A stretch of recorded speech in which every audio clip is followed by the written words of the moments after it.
Si Angel kasi, ang binigay niya sa'yo ay 68 points. So, 132.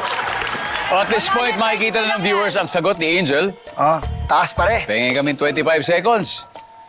Yayariin na ni Kelvin to. Kung may korupsyon sa pinagtatrabahuhan mo, on a scale of 1 to 10, gaano ka kawiling na i-expose ito? 10. Fill in the blank. Kalderetang blank. Manok.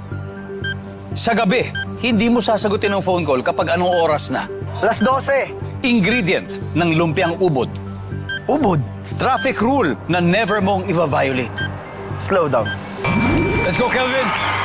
132 tayo. Okay? So kung may corruption sa pinagtatrabahuhan mo, gaano ka kawiling expose mo? Siyempre 10 dapat isunod. 10, oo. Sabi ng survey ay, top answer. Top answer. Talaga. Fill in the blank. Kalderetang manok. Manok. Basic. Yan. Kalderetang baka. Yan ang top answer natin. Sa Baka gabi, yun. hindi mo sasagutin ang phone call kapag 12 o'clock na. Ang sabi ng survey, top answer. Top answer! Top answer! O, 50 na lang. Ingredient ng lumpiang ubod, ubod. Ubod! Top answer! Ang Top sabi ng answer! survey,